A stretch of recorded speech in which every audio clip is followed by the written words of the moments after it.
আসসালামু আলাইকুম ওরহমতুল্লাহি ওবরাকাতুহ। বিসমিল্লাহ আলহামদুলিল্লাহ ওসলাতু ওয়াসসালামু আলা রসুলিল্লাহ ওয়ালা আলিহি ওয়া আসহাবিহি আজমাইন, আম্মা বাদ। প্রিয় দর্শক শ্রোতা, আপনাদের প্রত্যেককে স্বাগত জানাচ্ছি দেশ টিভির নিয়মিত আয়োজন ইসলামী জীবন ও জিজ্ঞাসার আজকের পর্বে। আপনাদের সঙ্গে আমি আব্দুল কাহার রয়েছি।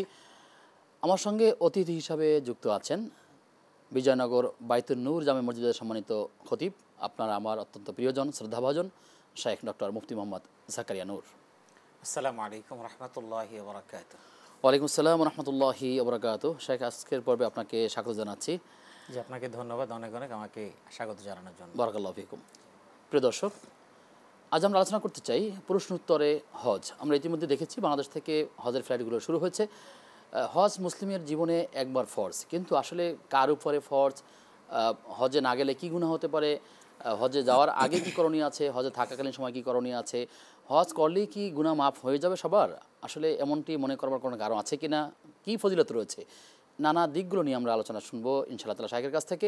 আপনিও চাইলে আমাদের সাথে যুক্ত হতে পারবেন দেশ টিভি ইসলামিক শো ফেসবুক পেজের কমেন্টে বাংলায় যে কোনো প্রশ্ন আপনারা আমাদেরকে জানালে আমরা ওই সকল প্রশ্নের সরাসরি সমাধান জানবার চেষ্টা করব ইনশাআল্লাহ তাআলা। মোহতারাম, আপনি যেমনটি শুনলেন যে প্রশ্ন উত্তরে হজ নিয়ে আমরা কথা বলতে চাই, সমসাময়িক একটি বিষয়। তো এক্ষেত্রে অনেক মানুষ সম্পদশালী আছেন, সুস্থ আছেন, কিন্তু হজে যাচ্ছেন না। প্রশ্ন হচ্ছে আসলে কখন একজন মানুষের উপরে হজ ফরজ হয়ে থাকে, যদি আপনি বলেন। ইন্নাল হামদুলিল্লাহ ওয়াসসালাতু ওয়াসসালামু আলা রাসূলিল্লাহ বাদ। হজ ফরজ হওয়ার সক্ষমতার বিষয়ে কোরআনে কারিমের নির্দেশনা, হাদিসের বর্ণনা রয়েছে। এক্ষেত্রে কোরআনের বর্ণনা হলো ওয়ালিল্লাহি আলান নাসি হিজ্জুল বাইতি মান ইসতাতা ইলাইহি সাবিলা। এখানে আরবি একটা শব্দ ইস্তিতাআত মানে সক্ষমতা, যে হজ তাদের উপরে আল্লাহ ফরজ করে দিয়েছেন যাদের উপরে সক্ষমতা রয়েছে। সেই সক্ষমতা সেটা কি? সেই সক্ষমতা হলো রাস্তার সক্ষমতা, অর্থাৎ তার নিজ বাড়ি থেকে, নিজ জায়গা থেকে রওনা হওয়ার পর থেকে হজের আনুষঙ্গিক কাজকর্ম সম্পন্ন করে আবার নিজ গন্তব্যে ফিরে আসার মতো যে সামর্থ্য দরকার, অর্থাৎ তার পারিবারিক প্রয়োজন পূরণ সাপেক্ষে তার এই দীর্ঘ সফরের জন্য যে অতিরিক্ত খরচের টাকাটা লাগে, এই টাকাটা যার মালিকানায় থাকবে এবং এই মৌসুমে যার কাছে থাকবে তার উপরই হজ ফরজ। এখানে একটা বিষয়, যাকাতের ক্ষেত্রে 1 বছর অতিবাহিত হওয়া লাগে, সম্পত্তি নিসাব পরিমাণ মাল 1 বছর তার মালিকানায় অতিবাহিত হওয়া লাগে। হজ, কোরবানি এই সমস্ত বিষয়ের জন্য আসলে ওই রকম 1 বছর থাকা জরুরি না। তার মানে হলো হজ মৌসুম যখন থেকে হজের আনুষ্ঠানিকতা শুরু, হজ কার্যক্রম, নিবন্ধন বা আনুষঙ্গিক কাজকর্ম, সেই সময় থেকে যখন অলসভাবে একজন মানুষের কাছে বর্তমান হজের অনুপাতে 7 থেকে 8 লক্ষ টাকা যার কাছে গচ্ছিত আছে, তার পারিবারিক প্রয়োজনের বাইরে এই টাকাটা তার অলস পড়ে আছে, এমন যার কাছে এই সম্পদ আছে তার উপরে হজ ফরজ। এটা হলো একদম সহজ হিসাব। এখন এই সক্ষমতা অর্থনৈতিক, এই সক্ষমতা আরেকটা আছে, সেটা হলো শারীরিক সক্ষমতা। অর্থাৎ যদি আমি শারীরিকভাবে সুস্থ হই, ফিট হই, যে আমি বাংলাদেশ থেকে হজের আহকামাত পালনের জন্য যে পরিমাণ জার্নি করা দরকার, সেই জার্নি করে ওখানকার আনুষঙ্গিক কার্যক্রম সম্পন্ন করার মতো সক্ষমতা, শারীরিক সুস্থতা আমার আছে। এই শারীরিক সুস্থতার সাথে যদি আমার অর্থনৈতিক সেই সচ্ছলতা থাকে, তাহলে এমন প্রত্যেক পুরুষ লোকের উপরে হজ করা ফরজ, নারীদের উপরে ফরজ। তবে নারীদের সাথে আরেকটা বিষয় যুক্ত হবে, ওই নারীর জন্য যদি কোনো মাহরাম যদি থাকে, তাহলে যদি মাহরাম না থাকে তাহলে সেক্ষেত্রে এই 2টা সক্ষমতা থাকলেও নারী যদি তখন হজে যেতে না পারে তাহলে নারীর গুনাহ হবে না। কিন্তু পুরুষ যদি এই সক্ষমতা থাকার পরে সে যদি গড়িমসি করে, সে যদি অপেক্ষা করতে থাকে, বিলম্ব করতে থাকে, তাহলে সে গুনাহগার হবে। জি, সে একটি বিষয় আপনাদেরকে জানাবেন যে আসলে যদি কেউ হজ না করে, সম্পদশালী ছিল, সুস্থতা ছিল, নারীদের ক্ষেত্রে মাহারামও ছিল, কিন্তু কখনো সে হজে গেল না, সে বেশি বেশি দান করলো, মানুষকে সাদাকা করলো বা ভালো কাজ করতে থাকলো, কিন্তু মক্কা মদিনায় গিয়ে মনে করলেন যে সৌদি আরবে এত টাকা না দিয়ে আমার দেশের অনেক গরিব মানুষ তাদের কাছে বিলিয়ে দেওয়া, এরকম চিন্তা অনেকে করে থাকেন। আসলে এটি কী ধরনের কাজ? কিছু কিছু কাজ মানুষের কাছে মনে হয় কাজগুলি খুবই সুন্দর। ওই যে প্রচলিত একটা কথা আছে যে নেক সুরতে শয়তানের ধোঁকা, জি জি, এটা ঠিক সেরকম। আমি হজে গেলাম না, আমার 5 লক্ষ টাকা, আমি এই কথা আমাদের অনেকেই বলে যে 5 লক্ষ টাকা হজে না গিয়ে দরিদ্রদের মাঝে এটা বিলিয়ে দেওয়া, এই কাজটা কতটুকু ন্যায়সঙ্গত? 1 নাম্বার, আমার সামর্থ্য হওয়ার পরেও যদি হজে না গিয়ে এটা আমি দান সদাকা করতে থাকি, আমি দানা সদকার সওয়াব পেলাম, কিন্তু কোরআনের সুস্পষ্ট নির্দেশনা অমান্য করার অপরাধে আমি কবিরা গুনাহ করলাম এবং ফরজ তরক করার গুনাহে আমি গুনাহগার হব। আপনি উহুদ পাহাড় পরিমাণ সম্পদ দান সদকা করলেও আপনি কিয়ামতের ময়দানে হজ না করার অপরাধী হিসাবে বিচারের কাঠগড়ায় দাঁড়াতে হবে। এ প্রসঙ্গে একটা হাদিস রাসূল করিম সাল্লাল্লাহু আলাইহি ওয়াসাল্লামের একটা রয়েছে, মান মালাকা জাদান ওয়া রাহিলাতান তুবাল্লিগুহু ইলা বাইতিল্লাহিল হারাম ওয়া লাম ইয়াহুজ্জা ফালা আলাইহি আন ইয়ামুতা ইয়াহুদিয়ান আও নাসরানিয়া وذلك أن الله تبارك وتعالى ولله على الناس حج البيت من استطاع إليه سبيلا। এই হাদিসের দ্বারা উদ্দেশ্য হলো যে যাকে আল্লাহ পাক রব্বুল আলামিন ধন সম্পদ দিয়েছেন এবং যাকে পাথেয় বাহন সব কিছু করার ক্ষমতা দিয়েছেন, এটা যেহেতু ওই যুগে নিজস্ব বাহন, এখন আমাদের বিমান ভাড়া, এখন আমাদের আনুষঙ্গিক খরচ, এটা করার মতো সক্ষমতা যাকে আল্লাহ দিয়েছেন শারীরিক এবং অর্থনৈতিক, কিন্তু এরপরও সে হজ করলো না, এই বিভিন্ন কারণে, যে কারণেই হোক না কেন, তাহলে ফালা আলাইহি আন ইয়ামুতা ইয়াহুদিয়ান আও নাসরানিয়া, সেই ইহুদি খ্রিস্টান যেটা হয়েই মারা যাক না কেন সে ব্যাপারে কোনো দায়বদ্ধতা রাসূল করিম সাল্লাল্লাহু আলাইহি সাল্লামের নেই। ওয়াযালিকা আন্নাল্লাহ তাবারাকা ওয়া তাআলা, এই কথাটার দলিলটা কি, যে ওয়ালিল্লাহি আলান নাসি হিজ্জুল বাইতি মান ইসতাতা ইলাইহি সাবিলা, আল্লাহ পাক কোরআনে স্পষ্ট বলে দিয়েছেন যাদেরকে সক্ষমতা দেওয়া হয়েছে তারা হজ করবে।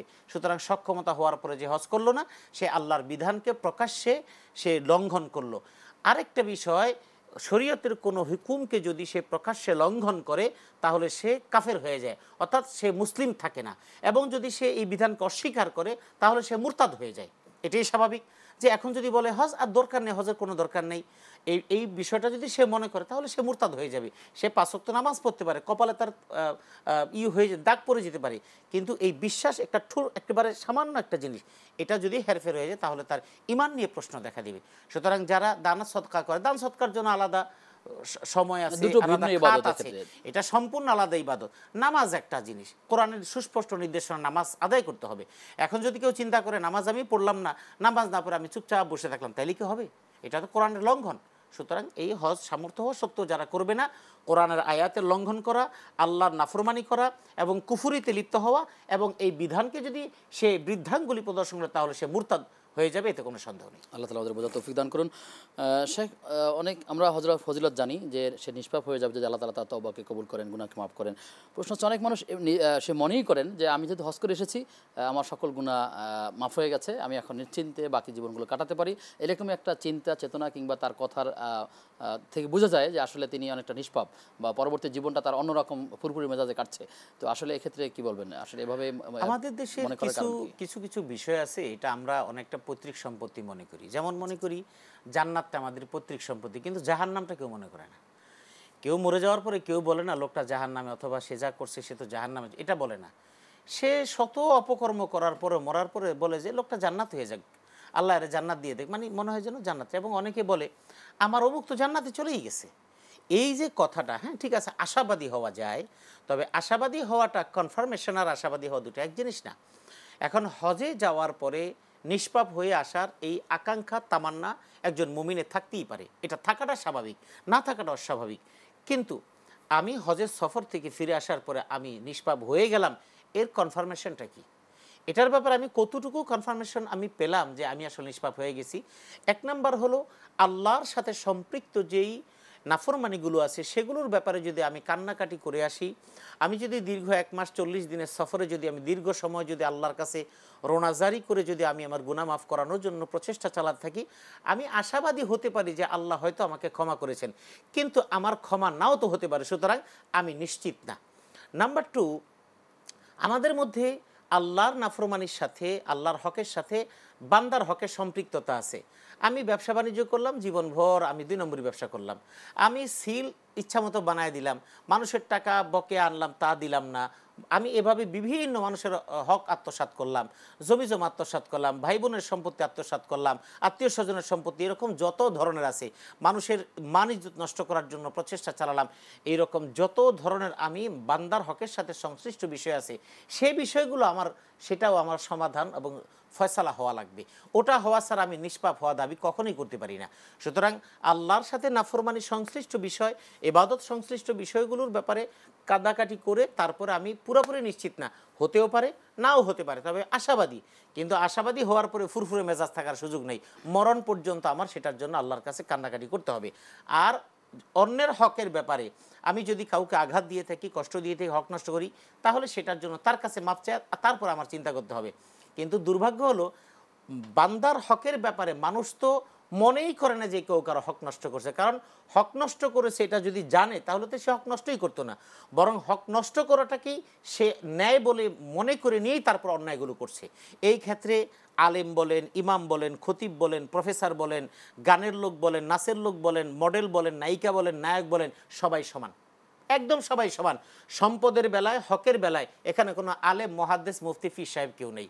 আপনি খবর নিয়ে দেখেন, তো থাকেই, অর্থাৎ ডিফারেন্ট হাতে গোনা কিছু, কিন্তু আপনি খবর নিয়ে দেখেন। আমি এখানে বললাম, আমার এই কথা শোনার পর অনেকেই হয়তো চিন্তা করবে, আমি আপনাদের দৃষ্টি আকর্ষণ করে বলছি, আপনারা মেহেরবানি করে যদি আপনি কোনো পীরের মুরিদ হন তাহলে ওই পীর সাহেবের দরবার আপনি খোঁজখবর নেবেন ঘনিষ্ঠভাবে, অন্ধভাবে না, যে পীর সাহেব এবং তার বংশধরেরা তার ওয়ারিসানদের সম্পদ ঠিকমতো দিয়েছে কিনা। কোনো আলেম যদি হন তাহলে আলেমের পরিবারে আপনি আভ্যন্তরীণভাবে খবর নেবেন, ওই আলেম পরিবার বাহিরে যত আল্লাহওয়ালা আলখাল্লাওয়ালা হন না কেন, হোক না কেন, আপনি খবর নিয়ে দেখবেন তিনি তার অন্যের হক দেওয়ার ক্ষেত্রে পরিপূর্ণ করেছে কিনা। আপনি বড় হাফেজ, অনেক বড় কারি, অনেক বড় মুহাদ্দিস, আপনি এই ব্যাপারে খবর নেন, আমি মোটামুটি নিশ্চিত যে শতকরা হয়তো 1-2% পেতে পারেন যেটার মধ্যে তারা নিরঙ্কুশভাবে যার যার হক ফিরিয়ে দিয়েছে। বাকি 98-99%-এর মধ্যে ভেজাল আছে।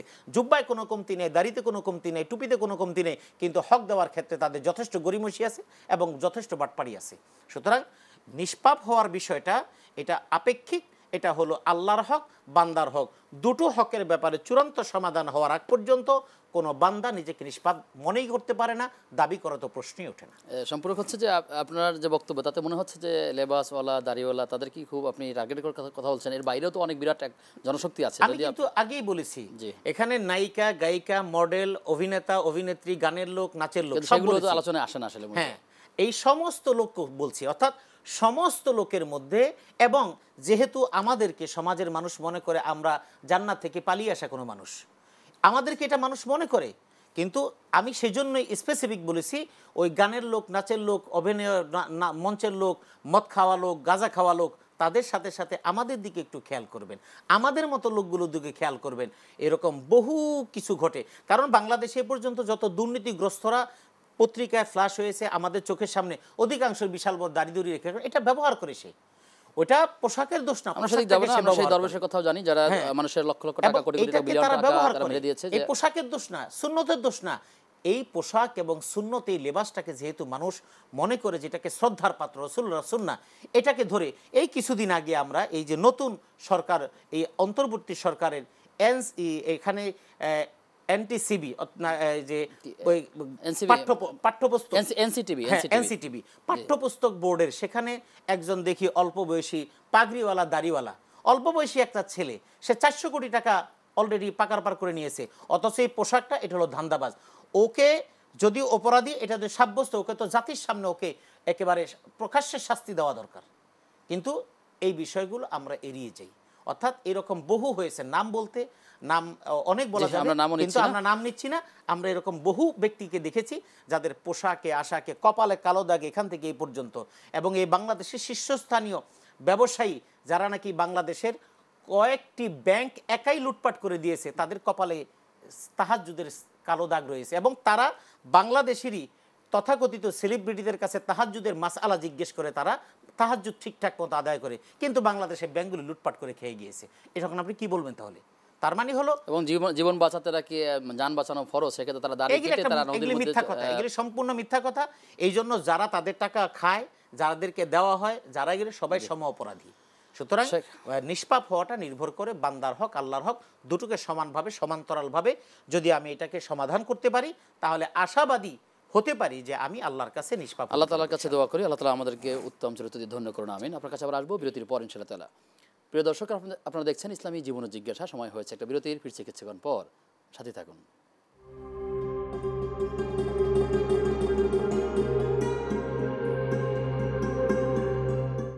বিরতির পরে সবাইকে আবারও আমন্ত্রণ জানাচ্ছি দেশ টিভির নিয়মিত আয়োজন ইসলামী জীবন ও জিজ্ঞাসার আজকের পর্বে। আপনাদের সঙ্গে আব্দুল কাহার রয়েছি। আমাদের সঙ্গে অতিথি হিসাবে যুক্ত আছেন আমাদের প্রিয় মানুষ, অত্যন্ত শ্রদ্ধাভাজন শেখ মুফতি ডক্টর জাকারিয়া নূর। মোহতারাম, আপনার থেকে আলোচনা শুনছিলাম, একটি বিষয় মনে হচ্ছে আপনার কথার সূত্র ধরে বলি যে অনেক মানুষ সত্য কথা অনেক কথায় বলে না, এড়িয়ে যায়, কৌশলের কথা বলে। তো এটি হজের ক্ষেত্রে বা নানা সমসাময়িক অনেক বিষয়ের ক্ষেত্রে তারা বলে যে এটা একটা কৌশল। আসলে ইসলামে কৌশল অবলম্বন করা যায়, সেটি কোন পর্যায়ে, বা যদি এই বিষয়ে একটু কথা বলে। মানে এটা মানে কৌশলটা কোনটার ক্ষেত্রে, এটা একটু ক্লিয়ার। যে কোনো ক্ষেত্রে, বা এখন কথা বলবো, একটা হক কথা বলা দরকার, জালেমের বিরুদ্ধে কথা বলা দরকার, সে বলছে না ভাই একটা কথা বলছি না, এটা এখানে একটা কৌশল আছে এখানে, এই যে এরকম ক্ষেত্রে সঠিক কথা না বলা। যেমন কৌশল মানে যেটাকে আমরা আরবিতে হেকমা বলি, আমাদের শায়েকদের ভাষায় বলি আর কি, তথাকথিত সেলিব্রিটি শায়েক, ওনারা বলেন যে হেকমা অবলম্বন করতে হবে। এখন হেকমা, আমাদের দেশের প্রচলিত হেকমা বা কৌশল মানে হলো মুনাফিকি, এটা সহজ ভাষায় যদি বলি। তার মানে হলো আপনি দেখবেন যেই বিষয়টা কথা বললে সস্তা জনপ্রিয়তা পাওয়া যাবে, এটার জন্য সবাই আগে আসবে। কিন্তু যেই বিষয়টা কথা বললে সস্তা জনপ্রিয়তা না, বরং বাস খাওয়ার সম্ভাবনা আছে, ওইটা সবাই এড়িয়ে যাবে।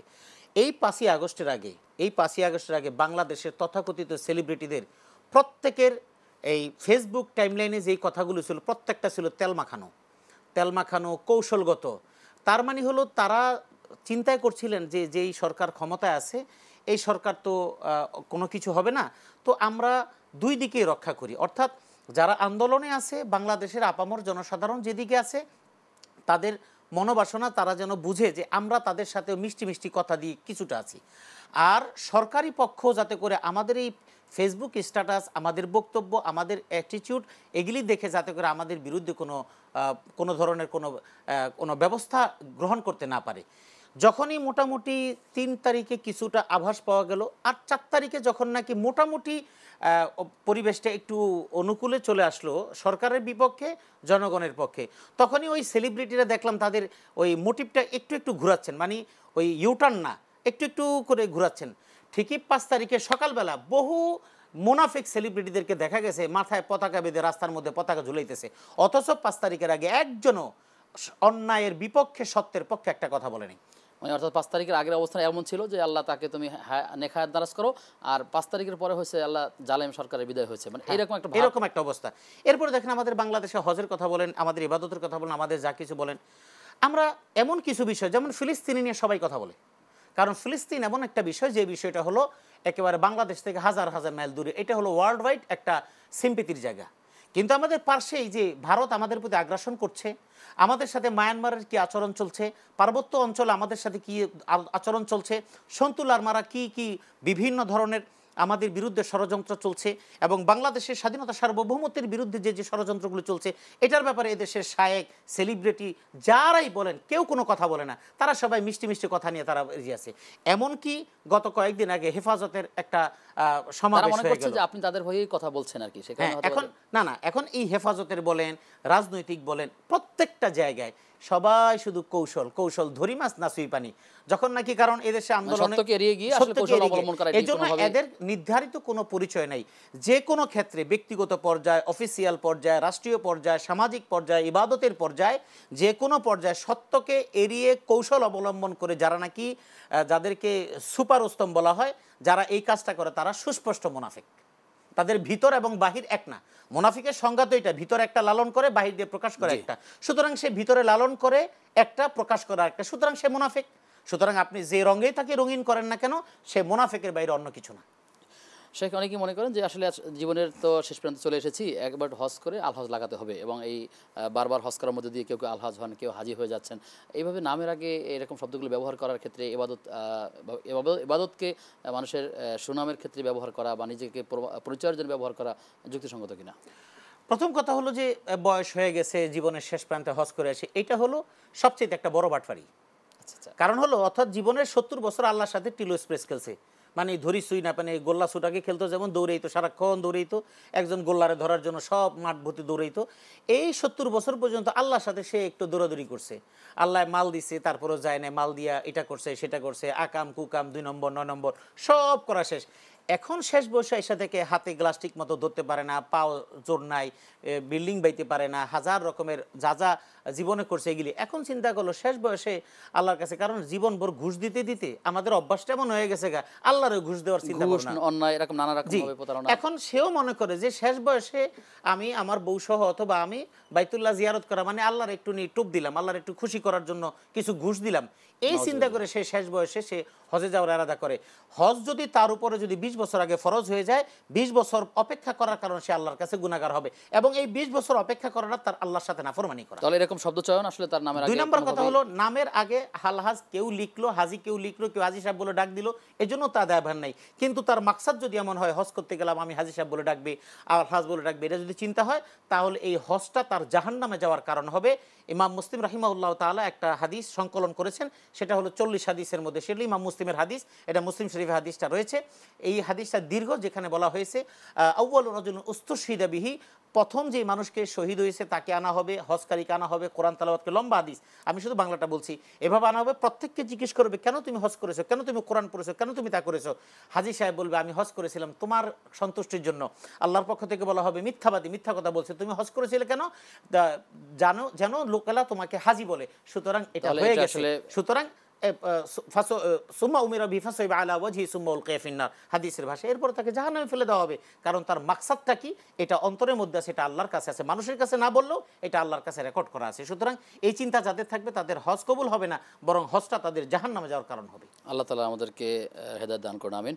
শাইখ, শেষের দিকে চলে এসেছি, খুব ছোট্ট করে যে উত্তরটা দেন যে হজের যা সময় বা যখন সে ইহরামের কাপড়টা পরিধান করে, এটি পরিধান করে ঘুমানো যায় কিনা, বা এটাকে পরিবর্তন করা যায় কিনা, আর পরিবর্তন করলে তার ইহরামটা খুলে যায় কিনা, বা বিষয়টা এটা একটা গুরুত্বপূর্ণ বিষয়। যারা হজে যাবেন, ইহরামের কাপড় যারা সচরাচর আপনারা এরকম খোলা কাপড় পরে অভ্যস্ত না, আমরা অভ্যস্ত না, সেক্ষেত্রে আপনাদের একটু সমস্যা হতে পারে এবং সন্দেহ যে আসলে কিভাবে কী হবে, ইহরাম কি খুলে গেল কিনা। সবসময় মনে রাখবেন, আপনি বাথরুমে যান, গোসল করতে যান, যেখানেই যান, আপনি কখনো একটা ইহরামের কাপড় গা থেকে, মানে মিনিমাম একটা আপনার গায়ের মধ্যে রাখবেন। উপরেরটা খুলে রাখলেন, নিচেরটা আপনি পেঁচিয়ে রাখলেন, এটা ভিজে গেল। ভিজে যাওয়ার পরে এটাকে যখন চেঞ্জ করবেন, আরেকটা ইহরামের কাপড় উপর দিয়ে গিট দিয়ে ওটা ছেড়ে দিবেন। অর্থাৎ কোনোভাবেই আপনি ইহরামের কাপড়ের বাইরে অন্য কোনো কাপড় পরিধান করা থাকবেন না। আপনি শুয়ে থাকবেন, ঘুমিয়ে থাকবেন, তাতে কোনো সমস্যা নাই। তবে বাথরুম অন্যান্য বিষয়গুলো ব্যবহার করার ক্ষেত্রে অবশ্যই সচেতন থাকতে হবে। আপনার ইহরামের কাপড়ের কোথাও যেন কোনো নাপাকি লেগে না যায়, যাতে করে আপনার ইবাদতের মধ্যে কোনো বিঘ্ন সৃষ্টি না হয়। জি শাইখ, প্রশ্ন উত্তরে হজের আরও অনেক প্রশ্ন রয়েছে আমাদের হাতে, সেটি আবার কখনো সময় হলে আবার জানবো ইনশাআল্লাহ তাআলা। আপনাকে ধন্যবাদ জানাই, আপনার থেকে বিদায় নিচ্ছি। ধন্যবাদ। প্রিয় দর্শক, আপনারা দেখছিলেন ইসলামী জীবন ও জিজ্ঞাসা, আলোচনা করছিলাম যে প্রশ্ন উত্তরে হজ, যতগুলো বিষয় এখানে উঠে এসেছে, আল্লাহ তাআলার কাছে দোয়া করি যেগুলো করণীয় আছে সেগুলো যেন করতে পারে, আল্লাহ আমাদের সেই তৌফিক দান করুন। এবং আমরা প্রত্যেকেই মুসলিম, আমরা চিন্তা করি আল্লাহ তাআলার কাছে যেন আল্লাহ তাআলা আমাদেরকে এই হজ এবং উমরার মতো গুরুত্বপূর্ণ ইবাদতে শামিল হওয়ার তৌফিক দান করুন। আজ এ পর্যন্তই, আগামী অনুষ্ঠান দেখবার আমন্ত্রণ জানিয়ে আজকের মতো বিদায় নিচ্ছি। আসসালামু আলাইকুম রহমতুল্লাহি ওয়া বারাকাতুহু।